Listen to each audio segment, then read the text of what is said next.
આ પ્રશ્નમાં આપણને પૂછેલું છે 3 મોલર NaClના દ્રાવણની ઘનતા 1.25 ગ્રામ પ્રતિ ml છે, તો દ્રાવણની મોલાલિટી કેટલી થશે? તો ટૂંકમાં આપણને એક સાંદ્રતા આપી છે મોલારિટી અને મોલાલિટી છે પૂછેલી છે, બરાબર. ઓપ્શન આપેલા છે એમાંથી સિલેક્ટ કરવાની છે.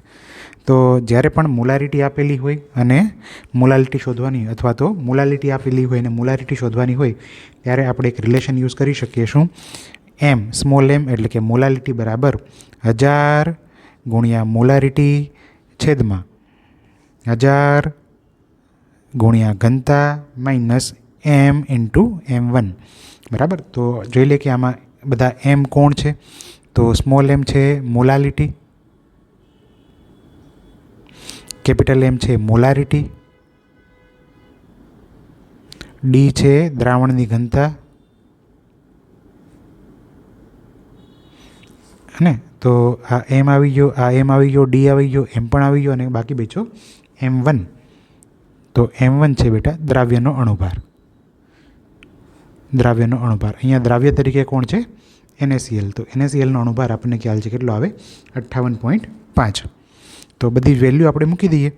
મોલાલિટી શોધવી છે, તો માટે મોલાલિટી બરાબર 1000 ગુણ્યા 3 છેદમાં 1000 ગુણ્યા દ્રાવણની ઘનતા જે આપણને આપેલી છે 1.25 ગ્રામ પ્રતિ ml. હા, આ દ્રાવણની ઘનતા ગ્રામ પ્રતિ mlમાં જ લેવાની છે. અને માઇનસ એમ એટલે મોલારિટી છે 3 અને M1 જે કેટલો આવશે? 58.5. સાદું રૂપ આપીએ તો ઉપર આવશે 3000 છેદમાં 1000 ગુણ્યા 1.25 એટલે 1225 માઇનસ 3 ગુણ્યા 58.5 જે આવે 175.5. ઓકે, તો 3000 ભાગ્યા 175.5 છે, બરાબર. તો અહીંયા આવશે આ 1074.5.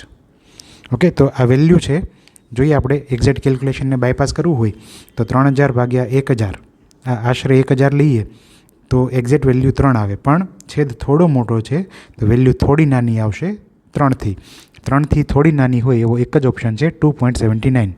2 પણ ના આવી શકે એક્ઝેક્ટ 3 પણ ના આવે અને 2થી નાની પણ ના આવે, બરાબર. તો એક્ઝેક્ટ કેલ્ક્યુલેશનની જરૂર નથી.